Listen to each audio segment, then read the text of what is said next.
Welcome back to a new video, guys. So this video is about Docusaurus plugins, and we came back from the previous video that I invite you to check out on how to set up a simple Docusaurus documentation website.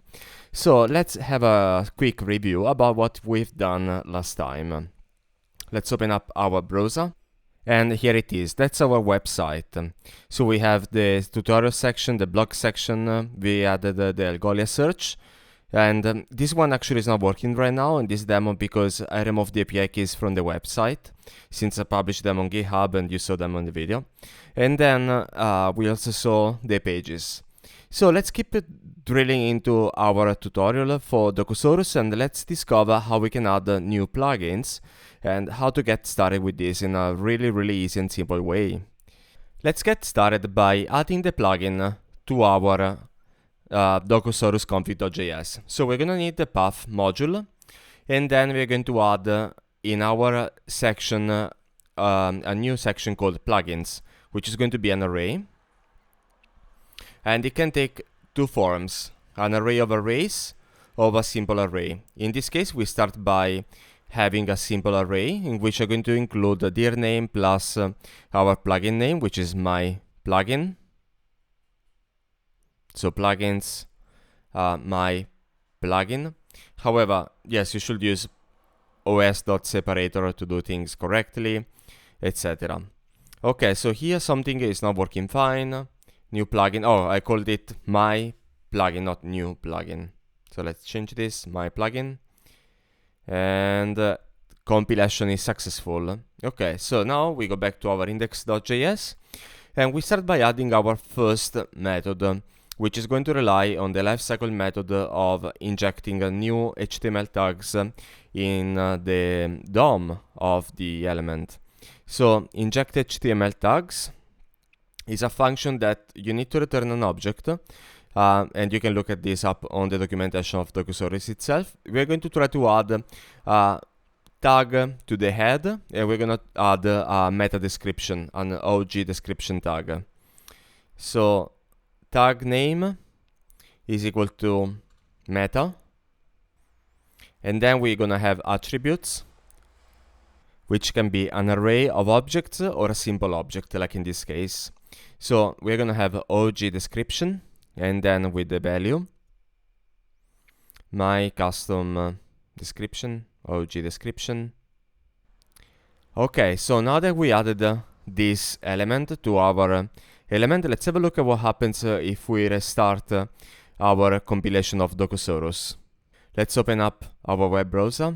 If we go to our head element in the inspector, we are gonna look for OG description metadata, and we're gonna see that there are gonna be two of those because of course Docusaurus already includes this meta already. So it was an example to show you how easy it is. You can add new CSS, new JavaScript, new links, and anything in between.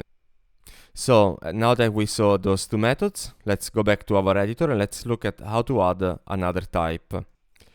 Okay, so we are back in our editor and we're going to add a second example, which is about the CLI. We're gonna add the extend CLI method, which is passed through a CLI object, which is a commander.js type of object. So we are gonna add the command, and the command is the command that is run from the command line. In this case, I'm gonna give a simple name such as my custom action, and then we can add a description. For example, this is a custom command.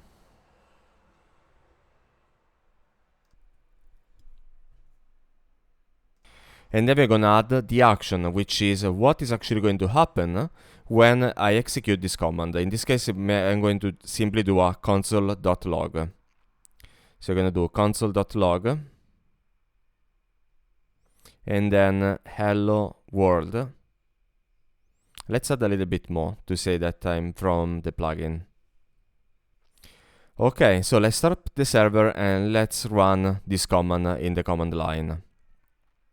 So to run a command with the Docusaurus, what we have to do is simply to run the we extended the CLI, so we're gonna do npm run Docusaurus and then the name of the action that we just added, which is my custom action. And as you can see, hello world from my plugin, which is exactly the action we were looking for. Okay, so let's keep going with our example, and let's see how to do validation in Docusaurus plugins. So we need to go back to our Docusaurus config.js, and we're gonna transform this plugin into an array of arrays.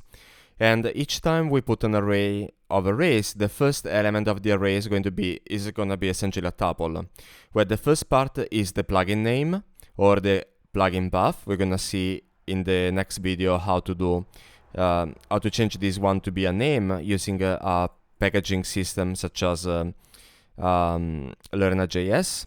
And the second section is gonna be our configuration array, which I just added a few methods in here and which represent the options in this plugin. So now when I run the CLI, I'm going to simply console.log the options coming through from the config.js. So plugin options, and then we're going to put options, which is what's coming from. And by the way, you can also change those options by adding flags to the command, by adding CLI.command, CLI.option. As you can see, we have option setting API ID keys that are corresponding to the ones we had in the Docusaurus config.js. So let's add a new function to this export to do the validation of the plugin. So let's collapse this just for simplicity, and we're gonna add to our module.exports a validate options method, which is what Docusaurus is going to run every time the plugin is called. So we have a validate options that takes the options and then validate. Validate is a joy type of object, and to avoid any conflicts, you can simply use the one coming from Docusaurus itself. So what we're gonna do, we're going to import joy at the top of our module. So const joy, we're gonna simply extract joy from the plugin from Docusaurus itself at Docusaurus utils validation. So we are in the joy npm package. Let's have a look at the documentation for a simple example.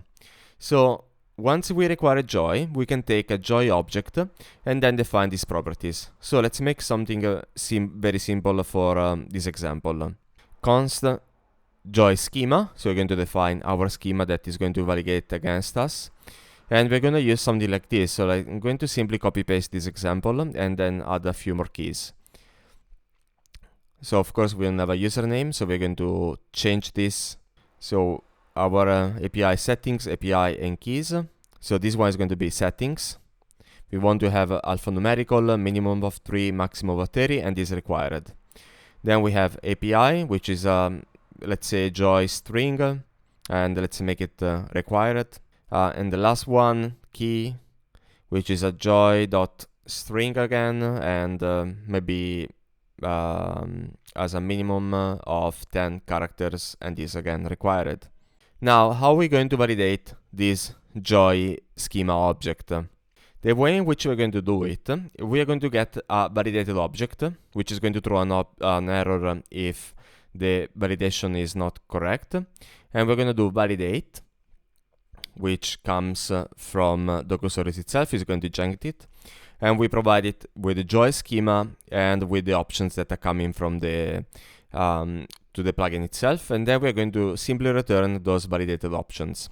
And let's have a look what happens if we're going to open the terminal and run our command again.